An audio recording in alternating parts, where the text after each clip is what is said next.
game with this quality of baseball player out there should be more entertaining, and I'm just not as entertained. Everyone will always look back to the way it was when they were younger and think, man, that was the best time. And that's never going to stop happening.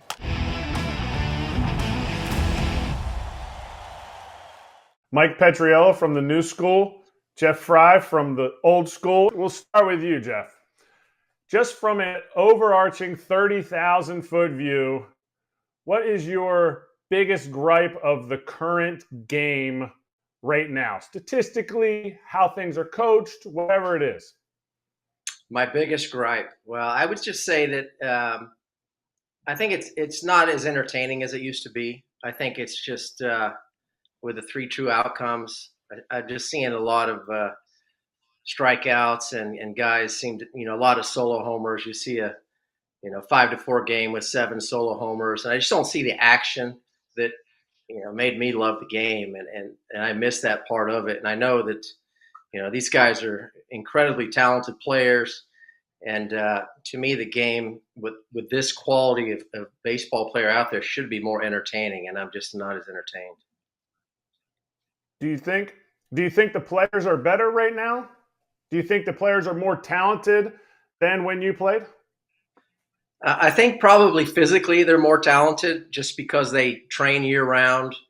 They have a lot of different training methods they go through, and nutrition's better and things like that. So I think overall, probably athletically, they are more talented, but I don't believe they're better baseball players than the guys in my era and the guys before, because we had to learn to do everything. A guy like me, I had to learn how to bunt, hit and run, get guys over, play solid defense, turn a double play, run the bases. And I think today we're seeing a lot of guys that are kind of one-trick ponies. They can hit some homers, but the rest of the time they're striking out, and a lot of them are liabilities on defense. Okay, Mike, what's your rebuttal to what he said is the biggest gripe of what is considered the current game? Because I'm going to lay this out here. Major League Baseball is never been more talented, and it is in a great place. But what is your gripe? What is your gripe, or what's your rebuttal to what Jeff just said about true outcomes and all that stuff? Yeah, I'm not going to rebut Jeff's opinion in the sense that he's certainly entitled to have that opinion, just like everybody else. But I would make 2 points to that. One is you can go back, and I've done this, to like 1910, and you will find guys in the newspapers who played in 1890 complaining about the state of the game in 1910, right? Like every generation, this happens every 20 years. And I remember like 6 weeks ago or so in The Athletic, they did this big player poll, right? Like, what players do you like to watch? Who's the most overrated? And one of the questions was, what do you, as the current generation of players, like what's your biggest gripe with the previous generation of players? And overwhelmingly, the answer was they don't respect enough how much harder it is now, how much more difficult the game is. And that's not coming from me, that's coming from the guys in the field right now. So I would say this, I do not think Jeff is alone in that opinion at all. But I also think the game has changed, and we kind of do this all the time. Everyone will always look back to the way it was when they were younger and think, man, that was the best time. And that's never going to stop happening. All right, Jeff, I want you to respond to this first, and then Mike, right afterwards. Are we hurting the game because of that? Is the article you read in 1918 about the 1910 players saying that the game's not the same, too many people are hitting home runs, and Babe Ruth came along, he's ruining the game? Are we hurting the game by being, I'm just going to categorize it as get off my lawn or old school? Mike, go ahead, buddy. I mean, I think you hear the younger guys say that, right? I mean, they want to have the flair. They want to have the excitement. You look at the WBC last year in Miami, right? When's the last time you saw the Miami ballpark packed and full of life? And the reason for that is that style of play is so entertaining to people. So I do think it's an ongoing thing. You always want to get young kids into the game, right? And I don't think saying don't have fun is the way to do it. Is there a line? Sure, there's a line. The line has probably moved over the years a little bit, right? It's not like there's never a line, but things that are acceptable now probably weren't 20 years ago and definitely weren't 60 years ago. So within reasonable limits, I do think you want to make sure that the kids who want to play are able to express themselves and have fun doing so. Yeah, go ahead, Jeff. Well, I mean, I don't think the line has been moved. I think the line has been wiped away. If we see some of the celebrations nowadays. And, hey, you hit a walk-off homer, you could celebrate all you want. But when you're losing 6-0 and you hit a solo homer in the ninth inning, I just don't. I'll never be able to accept that it's okay for you to dance around the bases and act like you did something special. Your team is still losing. You're a professional baseball player. You get paid to win baseball games. And I know that AJ and you guys that back when we played, man, if you did something like that and you came in the dugout, you're going to get an earful from your teammates because it's not about you, it's about the team. And I think a lot of the emphasis today is on the individual, and that's just one of the things. I know you guys probably think I don't like anything about the game, but I love the game, and I just it hurts my heart to see some of the things happening in the game today that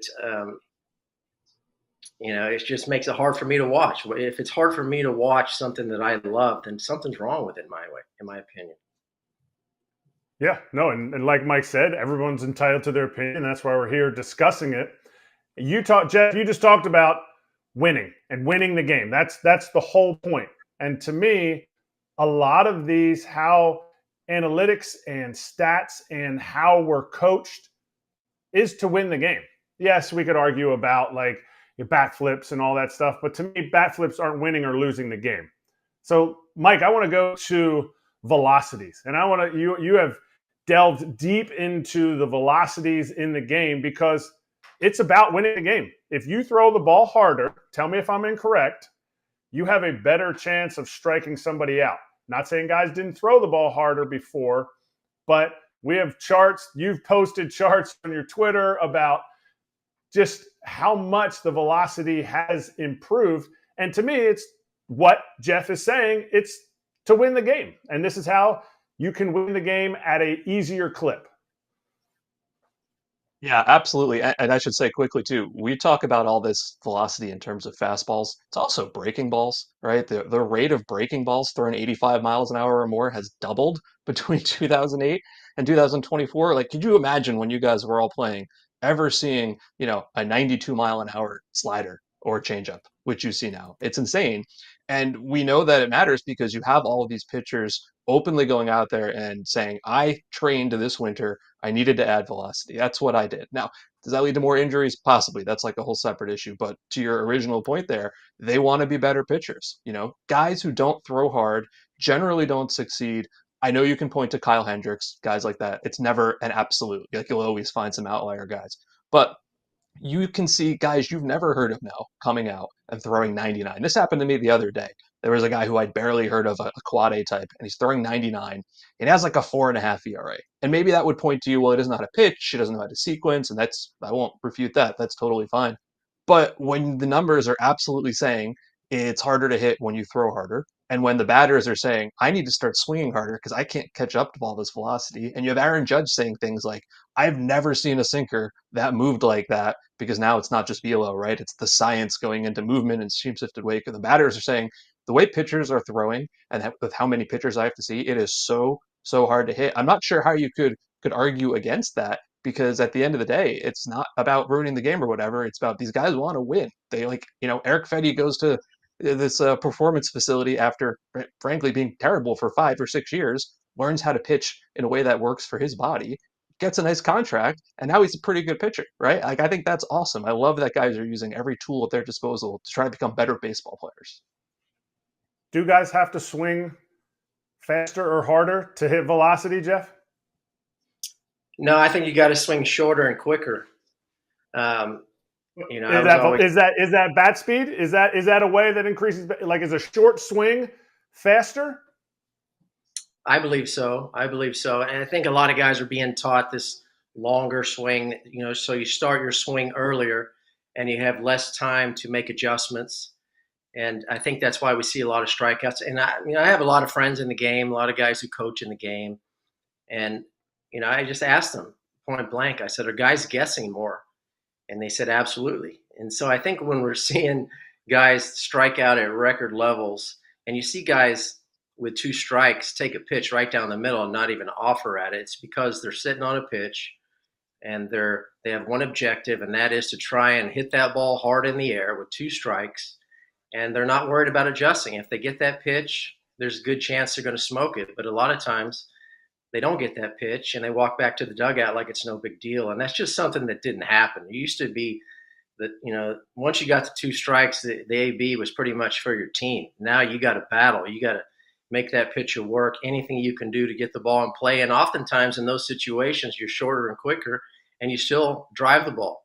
And so I think that's one of the bigger differences I see in the game. It looks to me like a lot of guys are up there guessing for pitches. And to Mike's point about, all the pitchers are throwing harder and stuff like that. I know, there's nobody seems to give credence to the new radar guns, that read the ball out of the hand. And we all know from the information we've seen that the ball is going to lose velocity. So if you're 100 miles an hour out of the hand, what is it in front of home plate where they used to measure it?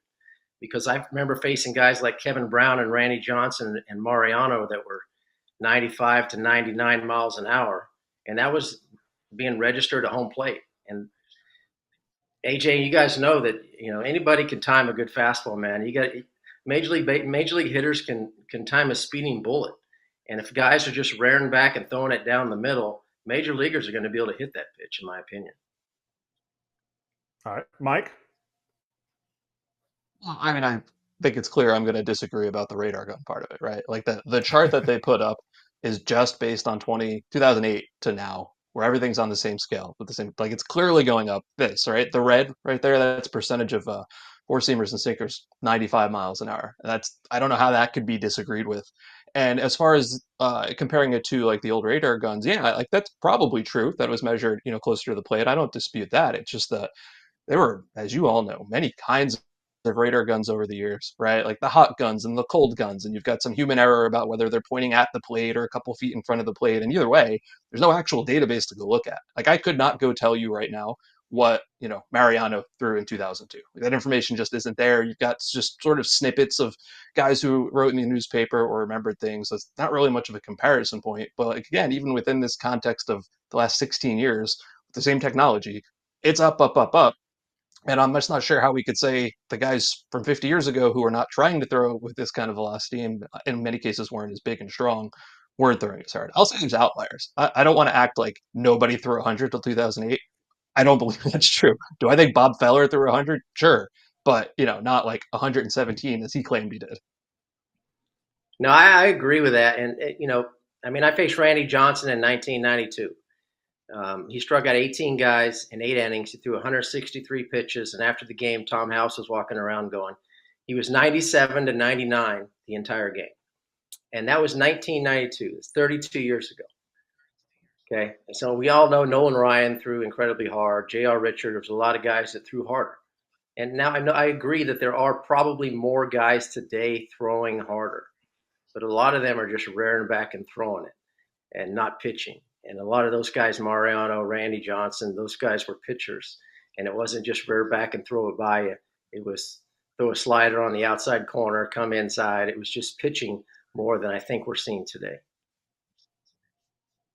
So what you're telling me is those guys couldn't shorten their swing up against Randy Johnson? He was throwing too hard?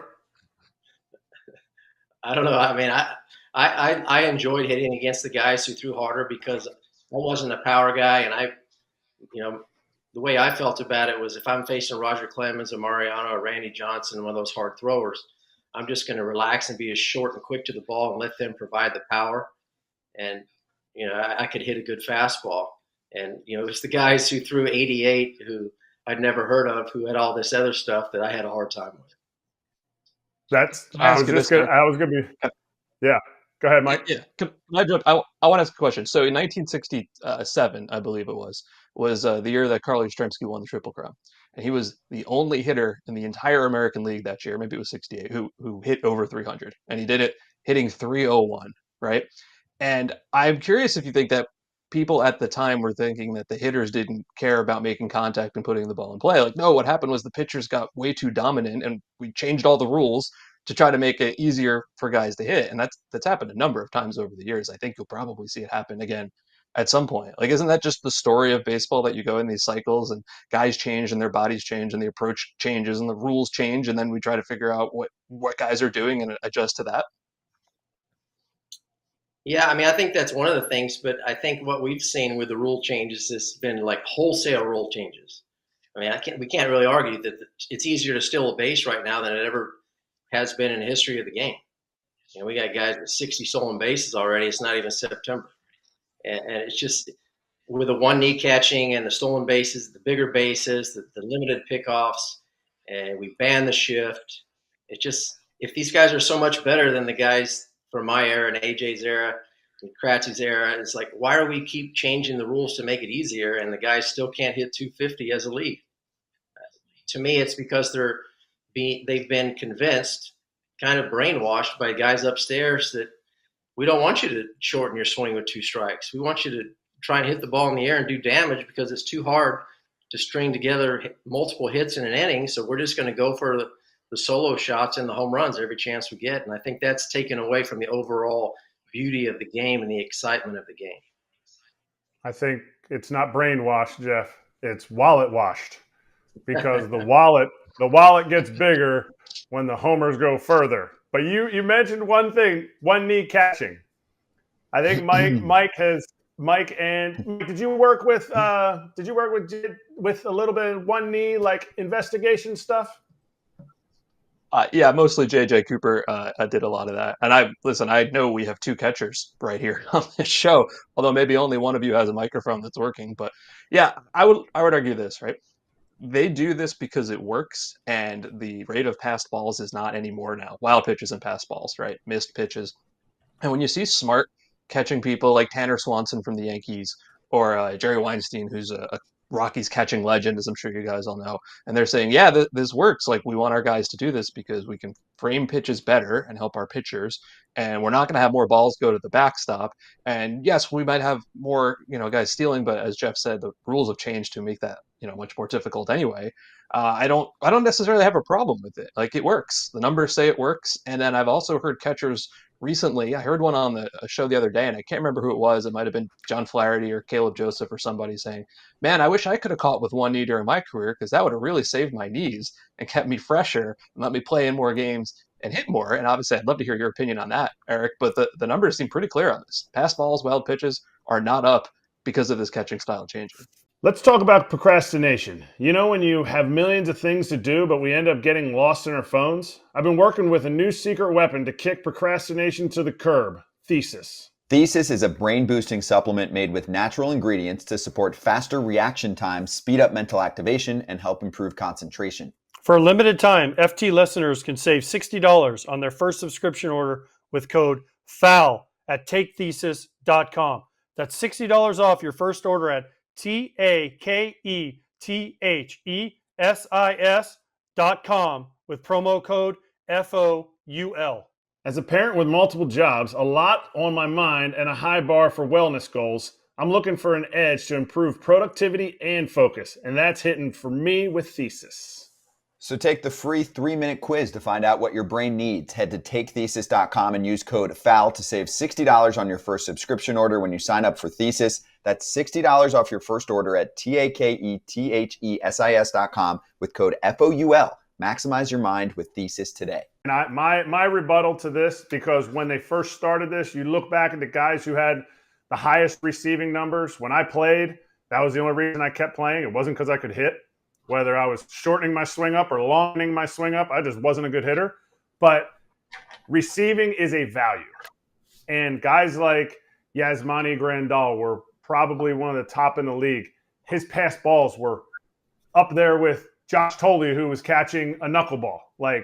So the pass balls, they have curtailed them recently. And you saw in JJ Cooper's chart there, they've started to make the adjustment. The whole reason this was brought in was because there was guys who could create a value in receiving because they could not create a value in throwing. Guys whose arms were cashed. And my gripe to one knee, and this is where I'm sitting in the middle, just like on this picture, is the value analytically of one base is 0.22. But the value from third to home is way more valuable than first to second. So to me, if you're on one knee with a guy on third and it could cost you, because I've missed the playoffs by one game, it could cost you a run that loses you the game. To me, you have to be able to do both. So that's where I'm in the middle on the one knee. And throwing guys out is valuable, but not as valuable as receiving. Yeah, well, Okay. to me, the one knee, I can understand how it can prolong your career. I understand that part. To me, with a runner on base, especially a runner on third, it's just too risky. It's not worth trying to steal a strike. And you got a pitcher up there. I faced a lot of guys in my career that their strikeout pitch was bouncing the ball in the dirt. Maybe Steve Finley would throw his forkball in the dirt. A few guys would try and bounce a ball in the dirt with 2 strikes. And to me, that limits what they're able to do in that situation, because they have to not be able to be 100% convinced that if they bounce it, the guy's going to block it, because he's going to try and pick it. I mean, if you had Charles Johnson back there with 2 strikes, at the end of the game, and you're going to bounce a curveball, you're pretty sure he was going to block it. If you had Jason Kendall or Todd Pratt and a lot of other guys, AJ, Pudge Rodriguez, you're pretty sure those guys are going to block it, so you could still throw your best pitch. But now these guys are not – they look like middle infielders or first basemen trying to pick the ball, and if they miss it, it's, oh, well, we lost the game. And to me, there's no way it's worth risking losing a game with a winning run on third and being on a knee with 2 strikes. I just can't – we'll never be able to accept that that's okay. What if doing that doesn't make it more likely there's going to be a pass ball? I think if there was evidence that clearly said that, then I'd be totally with you. And we're just not really seeing it. And also, you want the guy to be able to get the strike on 2 strikes too. Like, that also helps your pitcher. Is kind of the data way of thinking about it. Well, I mean, I know what your data says, Mike, but I just don't see how it's possible to block a pitch easier on one knee. I mean, ask AJ and Kratzy. I don't know. They probably never did that in their career because nobody did it back in those days.